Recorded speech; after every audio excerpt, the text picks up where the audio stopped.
Yeah, viewers all over the world. For some of you that are seeing me for the first time, Ogbuefi Ezeana, ugochitubelu na Oraifite, I'm an ancient high priest. Abụ m onye isi nchụaja na ugochitubelu ọdịnala temple anyị na-agba afọ gbaa family ebe lụkwazị ọrụ mmụọ dị iche iche. Ihe anyị bịa tata bụ my advice to called ones. Believe in me, Kuzi today is not top notch. Ọ bụ advice anyị ji wee bịa maka ndị akpọrọ ọrụ n'arọ 2026. I wee kwuo na o nwere ọtụtụ ihe na-emenụ, especially ndị akpọrọ ọrụ. Agwụgo m ụnụ na mbido bụ na my previous lectures that a called one is a called one, whether the person is working in the way of church people or the person is working through via ordinary wise, they are the same thing. Onye agwụ nọ n'ime ebe onye agwụ nọ n'ime, kama na ndị mmadụ na-echoose so many ways ha ga-eji wee jeje bụ ozi. Mana ana m achọ ịgwa gị na o nwere ụfọdụ ihe dị unacceptable, and o nwere advice nji wee bịa maka ndị akpọrọ ọrụ, especially ndị ọdịnala. N'ebe agwa ka enwere so many things. Ọtụtụ ihe na-emerụ the shame me. Like always, I will always tell you personally, onye ọbụla nwere ụdị okwu akpọrọ ya. I'm not that typical dibia, you know. I'm a priest and ordinary evangelist. Yes. Onye agbata na nna akaba alụ kwuru n'ihu ọrụ m na-ezi ozi a sị m zibe, and onye ka ntị bịa. Ajọ m ịgwa ọtụtụ ndị mmadụ ndị nwere agwụ na o nwere ụfọdụ ihe dị unacceptable, especially ndị ọdịnala. N'ebe anwa ka ọka asịrọ m na ọ dụrụ n'ebe niile. Yes. Enwere ndị akpọrọ ọtụtụ ndị mmadụ ọrụ, mana ụfọdụ ụdịzi aka ha na-etinyezi na-eme ihe asị ha eme na-ezi ozi asị ha ezina. Ụfọdụ na-agazi extra mile mee okwu ma arenji. I'm here to tell you na ụfọdụ arenji na-afụ ka e wee koo asị ndị mmadụ, ka e wee mee ọtụtụ ndị mmadụ ka ha si na ụdị ihe etu a na-eme, mana ọ dụrọ. Ihe niile ndị a bụ ihe adụrụ mma. Bido from arenji miracle dị iche iche na arenji ihe dị iche gị bịa ka ebunye gị ike. Ụfọdụ a na-ekwu okwu anyhow, ụfọdụ a na-edresi anyhow. Ụmụ ihe ndị a niile bụ ihe ndị na-asụ ntị oyi adịrọ mma ka e were anya n'afọ anaịsọ to the body of Igbo spirituality. Nke bụ eziokwu na ọ na-abụ ndekata ụfọdụ ihe na-eme mana social media and of social media. Ana m agba n'aka na-agba n'ụkwụ na ihe a bụrụ ihe o kwesịrị ịbụ. Adọ nwere onye ga-agwa gị na-abụrụ m nwa bụ Eze-Ana, because na adị m enedanya ma onye bụ ozi a na-atụ. Mma agwa gị ya kwuburu ana tuo a nweta anya bụ ozi n'abalị na nkwuo ya ka m mekwuta. Ọ bụrụ na ihe m kwuru metara gị chenji ya gbanwee ya ka ntị bịa. Ozi a ga-adarịrị maka na ụmụ mmụọ si m kwuo m mekwu ya, maka na enwere ndị a ga-esi na ya tọ na-abụ nwee ndị a ga-esi na ya wee save their lives. Before we dive into today's lecture, the very unique bandage ga-afọdụrụ n'anya gị taa. Ngwa ozi dị mkpa, echefuna na anyị nọ na month of January. Our monthly ritual is still ongoing. You can join us anywhere you are all over the world. To join, here ga-eme we forward your 3 prayer requests. Then you make token donation to the account number. Chat yam na WhatsApp and go other details we need from you in order to book you. N'isi ụtụtụ eje go read na temple, chụọ aja go for kwubi okwu n'isi ndị sonyela all over the world. The friends of the temple, children of the temple, members of Ordinary Restoration Evangelical Mission and consecrated group. Yes, ihe nji maka ya wee bịa n'ụbọchị taata ka nkọwara gị ihe ị kwesịrị ịma. Yes. So gịnị ka m na-ekwu? Nkụzi a ama dị ogologo. Ihe nkụzi a fụrụ kịta na-achị nye kịta ama karị 18 minutes. Just pay attention. Gịnị ka m na-ekwu maka ya? Ihe m na-achị kọwara gị bụ ọ bụrụ na ị dị interested ma ọ bụrụ nwere anyị ji gwe na nkụzi a, chat me on WhatsApp. Ị ga-afụ WhatsApp nọmba m na screen a 0805-7837672. I repeat, 0805-7837672. So then I na time ọkụ 18 minutes around go pop.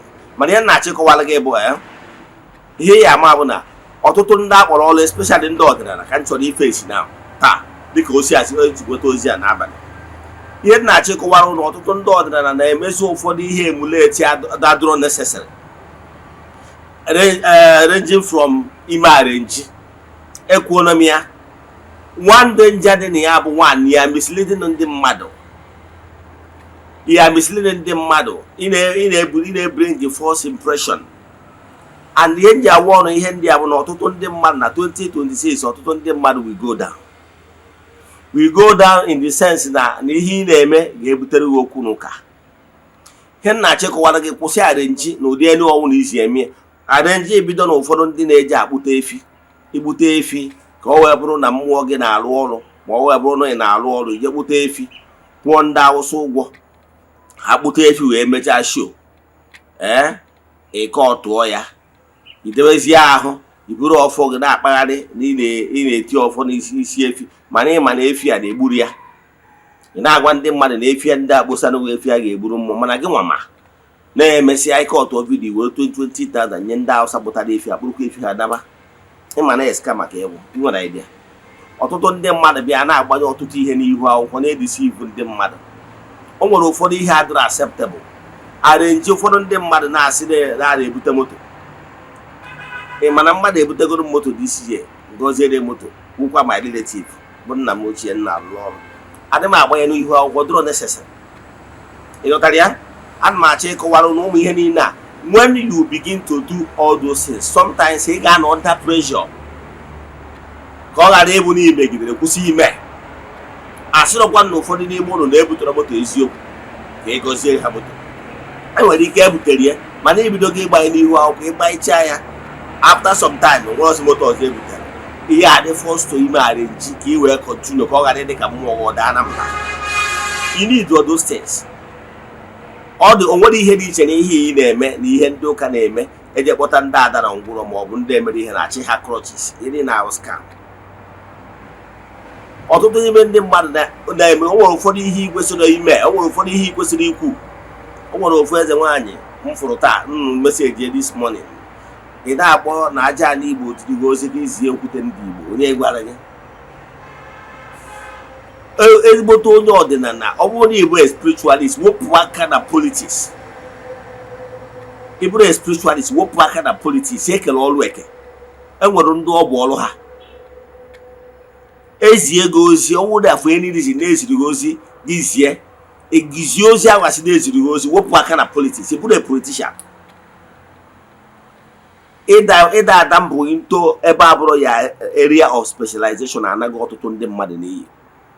Ịlụtara ofu one of the priests in their respect so much which is he's a called one. Yes, mana one of the things kwụsịrị ije ozi ya because na ọ bịa deviate ya wee dive into politician. This is the father na-agba gị ibu na Enugu ka ọnụ mana dive into political matters so na ihe benatara ije ozi ya. So ebe ụdị iwe onye ọdịnala ma ọ na-agbara ọrụ avoid their dive iwu a politician. You are not talking about the isi afụ a politician si ekwu. And the worst thing bụ na ị na-ekwu uche gị anwa ikwu off camera mana ibe na-ekwu ya asị ifu na aja ala Igbo sendịrị gị mana onwere onye sendịrị gị sendịrị onwe gị based na oleto nghọta inwere gbasara politics. Ka anyị kwụsị all those things is not good. Ọ bụrụ taa ka o bido o nwe ọtụtụ ndị mmadụ akpọrọ ọrụ mana ha agaghere ụzọ ije ozi ha kwụsị. Ịmara onye a na-akpọ Samson akpọrọ Samson ọrụ ka ọ bụrụ a Messiah to his people zọpụta ha n'aka ndị Filistia mana Samson jeghere ụzọ ewee kwụsị ije ozi ya. Enwere ọtụtụ ndị mmadụ na-ekwesịrị ije ozi mana maka ihe na ha jeghere ụzọ ije ozi ha kwụsị. Mana ana m achọ ịgwa gị na akpọrọ gị ọrụ does not mean na a ga-akpọgodo gị ọrụ tụrụ ụwa agwụ. Mgbe ọbụla ijeghere ụzọ ije ozi gị ga-akwụsị. So you must maintain boundaries. Ị kwesịrị ịma ebe ije ozi gị kwụsịrị. Ị kwesịrị ịma the do's and don'ts. Ebe ahụ ije ozi gị kwụsịrị ka ị ga-akwụsị. Ikwu na ọ bụrụ na mmụọ asịrị gị kwuo ị ga-ama ya avoid. Nke ọzọ bụ na o nwere ụfọdụ ihe ndị mmadụ na-eme eji eduhie ọtụtụ ndị mmadụ. Ị nwere ike ịfụ mmadụ ọsị na ọ bụ dibịa ma ọ kpọrọ onwe ya eze nwaanyị ma ọ kpọrọ onye ọbụla ọsị gị na gị bịa na ya na-ebunye gị ike. Ị na onye sịrị na ya na-ebu ya ike negodo vidio negodo environment ebe ọ nọ na-eme vidio ọsọ na ya na-ebunye gị ike ike nwawa ofe ka ikwelu maka na nwere uche common sense kọrọ.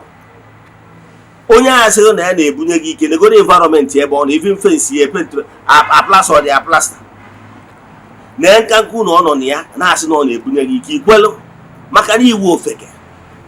maka na o ji eme arenji kpọta ụfọdụ ụmụazị ha anaghị awụnye gị elu. Ị na-eme ụdị ihere etu a, ị mara na ịghọtara ihe ị na-eme. Nke ọzọ na-achọ ịkọwala gị bụ ọ bụrụ na ịbụ onye ọdịnala ma ọ bụ na ị haidoro under umbrella of ọdịnala, kwụsị ụmụ ihe a unu na-eme na social media. Ọ dị very wrong. Ọ bụrụ onye ga-eme ka ị kpata ego, ọ bụrụ na ị ga-adụrụ n'akara aka gị ọdụrọ. Ị pụta na social media ị na-ekwu so many things. Ị pụta na social media ọ bụrụ na ụmụazị yahoo, ụmụ kekere ụmụazị ka ị ga-akpọta. Ọ na-ebute aja afa wee n'Igbo spirituality. Igbo spirituality ọ bụrụ na ihe iji wee bata na ya bụ ka ị na-ekwu ya agwa ụmụazị nkwa ego. Ịbịa na abụ onye si na ya bụ dibịa, ịfụsụ ụmụazị yahoo eju everywhere. Is an eyesore. Is an eyesore. Ị ya akwụsị ya maka na ụmụ ihe niile na-eme ị na-eme ihe ndị a ihe ga-ebutere wu nseke. Maka na ọ ga-ebutere wu okwu n'ụka, ọ ga-ebutere gọọmenti will come after you. Ọ na ịmara na ụfọdụ ndị pastọ si ya na-afụ na-ewu ewu, ụfọdụ n'ime ha na-eje na-alụ ndị yahoo ọrụ na-ekpere ha ekpere. Inwere idea, but even at that which is wrong, mana ime afọ a ga-abịa na social media na-eme mkpọtụ. Mana gị nwa na onwe gị bụ onye ọdịnala, obere ego ịfụrụ n'aka gị ị na-eme mkpọtụ, ebe na social media na-awụnye gị. Who does that? Ụmụ ihe niile abụ ihe ụfọdụ ndị ọdịnala gị wee ọsọ avoid. Nke bụ eziokwu bụ na spirit anaghị eweta ego. Ọ bụrụ na ndị ọzọ anyị agwa gị, mma agwa gị ya ofeke ka ịbụ, because that is why mmadụ ji asị gị na ọ ga-ebịa ka o gbuo gị ite, na ọ ga-ebịa ka o mere gị idu akọ mmiri na ego ya abata. It's not a lie. Money nwere principles. Ihe nwere ike iwetara gị ego bụ ịchụ aja. Ịjụ aja bụ sacrifice. Ịchụ aja bụ ime ọgụ. Ịchụ aja bụ those things ahụ i mere ihe ị kwesịrị ime. Onye nwa bụ ịchụ aja. Those aja ahụ ị na-achụ, omume ọma ahụ ị na-eme ga-ewetara gị favor. Sadaka ahụ ị na-eme ga-ewetara gị favor. Mana ọ bụrụ ka ọ bụrụzie n'ime gịnị na ọgwụ ije gwọọ ọgwụ, ụdị ite ọsọ gị gbuo, we never give you money. Ka kwuo daba isiokwu, ọ bụrụ asịsị ekwu na this is a fact. Kwụsị na ideceive ndị mmadụ. O nwere ọgwụ ọ bụla anyị agwọrọ ga-ebutere gị ego. Jee na ezinụlọ ndị dị iche iche agwọrọ ọgwụ, ịfụ na ha na-anachi gị azụ. Ọgwụ has nothing to do with money. Itinye aka na ịgwọ ọgwụ, you can never be rich. Ndị siri billionaires ịfụrụ kịta abụrụ ọgwụ ha gwọrọ wee dị nnekwu. Kwụsị ideceive ndị mmadụ, ọ bụrụ eziokwu. O nwere otu dibịa m fụrụ na social media from Enugu steeti. Yes. Ọ sị ndị mmadụ na ya na-agwọ ọgwụ na-ebunye ndị mmadụ ike, na-akọsasị ihe dị na-abụ scam. Ọ bụrụ it's not true. Ụmụ ihe niile ka ọ na-abụ unu na-eme ka setụ mgbe gọọmenti anya gọọmenti adị na-esi etu ndị mmadụ, and this ya aka ya akwụkwọ ọtụtụ ndị mmadụ. Ihe a bụrụ true. Ọ bụrụ true. Ọ bụrụ ihe what ọdịnala Igbo represent. Ọdịnala Igbo is represent ọfọnụoko, fairness and justice and truth. That is what ọdịnala Igbo represent. Ọdịnala Igbo wa aja ka ị na-achụ appeasement. Ihe Igbo spirituality ga-emere gị ebe ịchụ aja bụ ka ị mee reconciliation, ma appeasement, align ya with your forces. Bujuo ana na-adị ọkụ. That's all. Ka mmụọ gị na be nna gị wee kwudoro gị.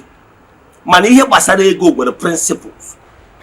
Once you apply the principles of success, and two ways ka esi enwe ego is either you are providing services or you are selling goods. Once you apply the principle of success, also ya bụrụ n'iwu onye na-eti isi n'ala, ihe ahụ millionaire. Also ya bụrụ n'iwu onye ọdịnala, ihe ahụ millionaire. Asụkwọ ya bụrụ n'iwu onye na Hindu, Shintoism, because what ya bụrụ religion has nothing to do with money. Once you apply the principle of money, mee ihe kwesịrị ime, nwee investment na-enye gị ego, money will come. Kwụsị na ideceive ndị mmadụ, ọ bụrụ how it works. Ihe a na-ewetara ọdịnala ha ji afa. Ị na-agwazi ndị mmadụ ha bịa gbee nke ha bịa nke a na ego ga-abịa. It's not done. Ihe mmụọ ga-emere gị ewu n'ime udo wute mmụọ. Mmụọ ewepụrụ gị nseke, mmụọ ewepụrụ gị okwu n'ụka, mmụọ ewepụrụ gị amụsụ ga-anọchiri gị ụzọ. Then ibie ndụ ihe kwesịrị ime, ihe ọbụla bụ oke gị deserve ịwọkụrụ out, maka na aka aja aja na-ebute ọnụ mmanụ. Ọ bụrụ eziokwu, ọ bụrụ onye ọbụla kwuru ya isi ka nkwuo ekita bụ na nkwuo ya si na Eze-Ana kwuru yes. Maka na onye ọzọ kwuo ya si na ohe etere ọdịnala, onwe onye ha etere ọdịnala. Mana ihe na-achọ ịgwa gị bụ ego nwere principle. O nwere ka ị ga-esi je gbuchi ite na-ala ha ụlọ ego ada. Yes, ọ bụrụ gụrụ na ị na-aga na mmadụ nwere business, ọ bụrụ na ị present your business dị worthy, yes, mmadụ ị partner with you, nobody will partner with you. Etu isi wee write your script, etu isi wee proposal ga-eme ya ọ dị enticing for mmadụ ị partner with your business. Has to do with business acumen. Ọ bụrụ isi nọ igbo ito butere gị ego. Nye njisi gị lụọ ọrụ mmụọ, chukwa mmụọ gị na ha sogbu ka ime udo. Ọ bụrụ na ngwurube nna gị nwere onye akwara akwa, jee kpaa ya, mee udo ka ọ ghara iwe mmụọ na-eripọtụ ụnụ na mmụọ. Ọ gwụsịa, anything gbasara money, you must work it out. Don't allow anybody to deceive you. Gịnị ka m na-ekwu? Don't allow anybody to deceive you this year. Mmadụ ihe na-abụ aka ọsụsụ ya bụ n'ọrụ maazị Yahoo, because ụmụazị Yahoo na onwe ewu ego ọ na-alụta abụ ego nweta na Yahoo, ego ọ tara afụ enweta. So therefore mmadụ can easily deceive the person. Osikwa na ego ahụ ọ latara mmadụ were kwanyekwa onye ọzọ. Ọnya mere o ji eme like that. Onye ọnwụ na mata mpụ mana o nwere ihe jikọrọ bụ na ndị Yahoo, adị m alụ ọrụ ndị Yahoo. Ịbịakwa ebe m na-eme ihe fụ na onwere ụdị ha adọrọ. Ndị na-alụ ọrụ Yahoo iji ebe ahụ efu ka esi awụnye ego elu, maka na ụfọdụ n'ime ha ego ha nwetara abụrụ ego atara afụ wee nweta. Ghọtara ya? O nwere ihe imere trader, so ya bụ na trader esiziri ngwa ahịa iso chụba aja dị na ya, kpewe ekpere dị na ya, ereriziere ngwa ahịa. O nwere ihe ga-eme ka trader a bụrụ billions nye gị. Oge pụta ofu eburu nye 100,000. Fine, wọsọ ego tara afụ wee kpata. Gịnị ka m na-ekwu maka amran drop? Ihe m na-ekwu wepụ aka n'ihe ọbụla bụ ihe ọjọọ. Kwụsị iwetara ọdịnala acha afa. Nọmba ihe eji nweta mbụ 08057837672. Yes, let us pray. Ekwere m na Chineke. Ekwere m na ọ dị ihe siri m ike ka Chineke na-apụghị ezi m ụzọ m ga-esi lụwuo ya, n'ihi na ọ mazuru ihe niile. Obi m siri ike na Chineke emeworo m ya gazie. May the blessings of Chukwu oke pụrụ ime ihe niile be with you all now and forevermore. Ya gazie.